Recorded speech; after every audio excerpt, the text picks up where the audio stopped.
नमस्कार सभी को, आप सबका स्वागत है अनुराचा टुडे न्यूज़ चैनल में। वैसे तो आप सभी जानते हैं जो 2024 के जनरल इलेक्शन का वोटिंग हो चुका है 19 अप्रैल को, और रीपोलिंग 2024 का 24 तारीख को भी रीपोलिंग हो चुका है। लेकिन मैं बता दूं कि 24 तारीख को जब रीपोलिंग किया गया था उसमें से अपर सुबनसिरी डिस्ट्रिक्ट के नाचो असेंबली कॉन्स्टिट्यूंसी में 4 पोलिंग स्टेशन में रीपोलिंग किया गया था, जिसको लेकर जो सिटिंग एमएलए और कह सकते हैं एस्पायरिंग कैंडिडेट भी जो थे नाकाब नालो जी, उनके अगेंस्ट में कई एलिगेशंस लगे रिगार्डिंग एमसीसी रूल तोड़ने से लेकर साथ ही साथ रीपोलिंग करवाने तक का लेकर। तो इसीलिए आज हम सीधे उनके पास आए हैं, उनसे सीधे मिलेंगे और उनसे जानेंगे कि एग्जैक्टली उनके ऊपर में जो एलिगेशन लग रहा है उन्हें क्या कहना है वो एलिगेशन को लेकर। तो हमारे साथ बने रहिए। सर, सबसे पहले तो आपका स्वागत है अरुणाचल टुडे न्यूज़ चैनल में।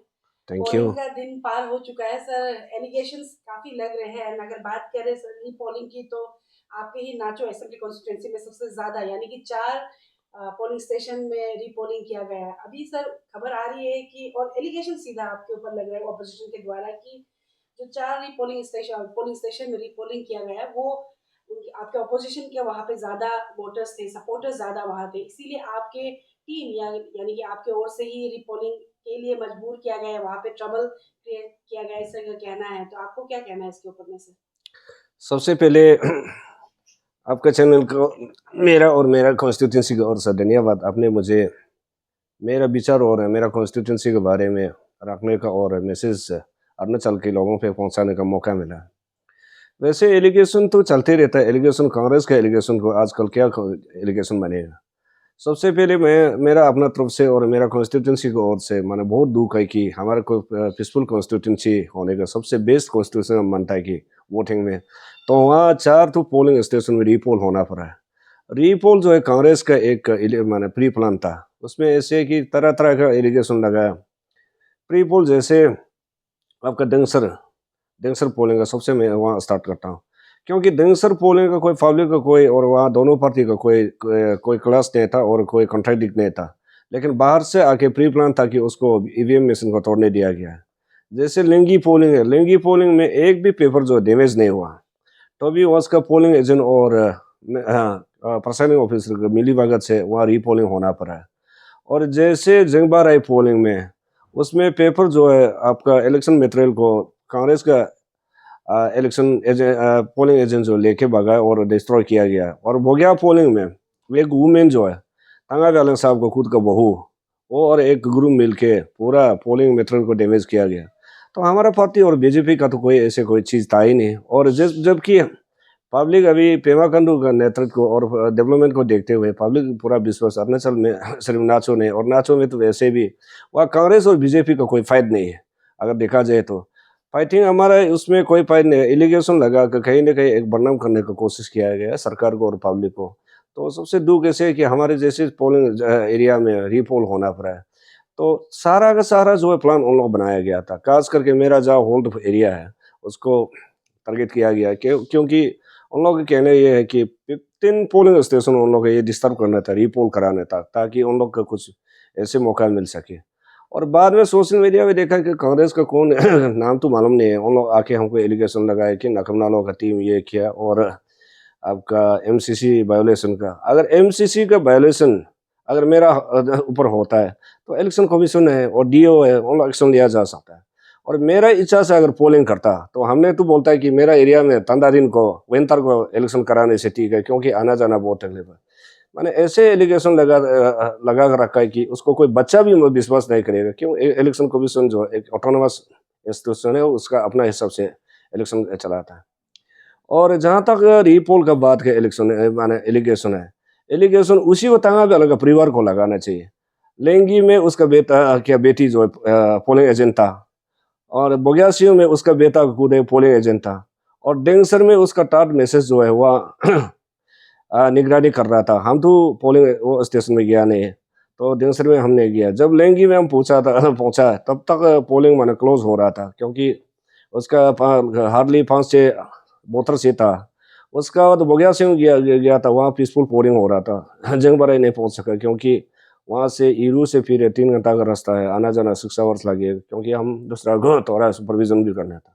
और ऐसे एलिगेशन जो है ये कांग्रेस का अपना प्री प्लान है, क्योंकि वहाँ मुद्दा नहीं है और कोई फाइटिंग नहीं है कांग्रेस और बीजेपी का, हमारा और तंगा वाला के बीच। क्योंकि 70-80% पब्लिक जो है हमारे साथ है और पब्लिक सपोर्ट कर रहा है। आज का जितना वो भी वहाँ रीपोलिंग हुआ है, ना पब्लिक का कोई पार्टी के बेसिस में कोई क्लास हुआ है, ना मिसअंडरस्टैंडिंग हुआ है।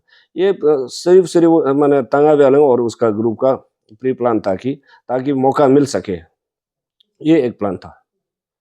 और जैसे अभी आपने क्लेरिफिकेशन तो दे दिया आपका एलिगेशन को लेकर, लेकिन अगर बात करें जिम्बा राय की, जो पोलिंग स्टेशन सबसे ज्यादा वोटर्स कह सकते इलेक्टर्स का भी नंबर 696 वहाँ पे थे, तो वहाँ का भी कई अरेस्ट भी हुए सुनने में आया, और यहाँ अपोजिशन का जो लीड कर रहे थे उन्हें भी अरेस्ट किया गया, जेल पे रखा गया, इवन लाइक उन्हें वोटिंग भी देने का उन्हें अलाउ नहीं किया गया। तो इसको लेकर क्या कहना चाहिए, क्योंकि डेमोक्रेटिक कंट्री है, वोटिंग तो सबको देना चाहिए, अडल्ट फ्रेंचाइज राइट तो सबको देना चाहिए। तो एज अ कैंडिडेचर है अभी, क्योंकि आप सिटिंग एमएलए भी है, तो आपने भी ये चीज को आप लोग ने नहीं सोचा, दो ऑपोजिशन हो सकते हैं लेकिन वोटिंग राइट तो सबका बनता है। देखिए, ये अरेस्ट करना और किसको अंदर में रखना, बाहर रखना, ये हमारी ड्यूटी नहीं है, क्योंकि एडमिनिस्ट्रेशन, पुलिस एडमिनिस्ट्रेशन और इलेक्शन कमीशन का अपना गाइडलाइन है।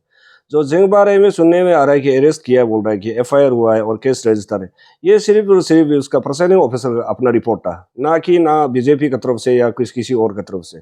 तो उसको विटनेस जो है, जीबी लोग जो है, जीबी विटनेस दिया गया है कि उन्होंने डिस्टर्बेंस किया है, और एक पोलिंग नहीं कराने का, डिस्टर्बेंस करने का और ईवीएम मशीन को डिस्ट्रॉय करने का, उसका कितना गैर कानूनी है और कितना कानून कितना तक उसका ऊपर जा सकता है और कहाँ तक एक्शन ले सकता है, ये इलेक्शन कमीशन और पुलिस एडमिनिस्ट्रेशन और कोर्ट ही बता पाएगा। क्योंकि ये ना आप लोग हमारा ओसी तलिया और एसपी दाफरिजों को भी पूछ सकता है कि ये सिर्फ उसका अरेस्ट किया गया कि प्रिसाइडिंग ऑफिसर का अपना रिपोर्ट पर। क्योंकि सर इसके ऊपर भी आपके ऊपर ही इसको लेकर भी एलिगेशन लग रहा था, क्योंकि सिटिंग एमएलए है, ऊपर से कैबिनेट मिनिस्टर है, क्योंकि अभी तक असेंबली डिसॉल्व नहीं आया था, सिटिंग आप कैबिनेट मिनिस्टर, तो कहीं ना कहीं आपका प्रेशर था, इस तरह का भी कहना था इसको लेकर।